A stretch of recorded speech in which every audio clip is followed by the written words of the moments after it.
নমস্কার বন্ধুরা, আপনারা দেখছেন রাজকুমারী কুকিং হাউস। রাজকুমারী কুকিং হাউসে আজকে আমি তৈরি করে নেব কাঁচকলা দিয়ে কোপ্তা তৈরি করতে আপনারা প্রত্যেকে জানেন। প্রথমে কাঁচকলাগুলো আমি ভালোভাবে কেটে সেদ্ধ করে নিয়েছিলাম। এই দেখুন কত সুন্দর সেদ্ধ হয়ে গেছে।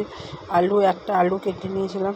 আলু এবং কাঁচকলার মধ্যে দিয়ে দিলাম নুন, হলুদ, পরিমাণ মতন জিরে, ধনে গুঁড়ো, তারপরে গরম মশলা, গোলমরিচ গুঁড়ো দিয়ে পরে কাশ্মীরি লঙ্কা সামান্য দেওয়ার পর বেশ ভালোভাবে হাত দিয়ে পেঁয়াজ কুচি, কাঁচা লঙ্কা কুচি দিয়ে বেশ ভালোভাবে হাত দিয়ে মাখিয়ে নিতে হবে।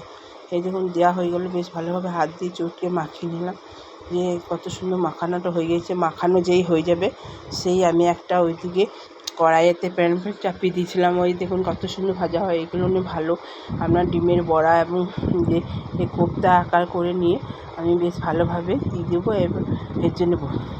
দেখুন একটা করে দেওয়ার পরে বেশ ভালোভাবে দেখুন কত সুন্দর ভাজা হয়ে গিয়েছে। এইগুলো প্যানে ভাজলে আপনার যেমনি উল্টোতে সুবিধা হবে এবং ভাজাগুলো খুব সুন্দর হয়। আর দেখুন ভাজা হয়ে গেছে। ওই কড়াইতে তেল দিয়ে পাঁচফোড়ন, তেজপাতা ফোড়নে দেওয়ার পরে বেশ ভালোভাবে হলুদ, লঙ্কা, জিরে বাটা যেটা ছিল পেস্টটা আমি দিয়ে দিলাম। দেওয়ার পরে সামান্য কাশ্মীরি লঙ্কাও দিয়ে দিয়েছিলাম কালারের জন্য। দেওয়ার পরে মশলা কষিয়ে মশলা থেকে তেল ছাড়ার সময় জল দিয়ে দিলাম। জল দেওয়ার পরে নামানোর আগে কোপ্তা ছাড়ার পরে নামানোর আগে আমি কিছু পরিমাণে দিয়ে দেবো গরম মশলা। দিয়ে নামিয়ে নিলে তৈরি হয়ে যাবে কাঁচকলার কোপ্তা।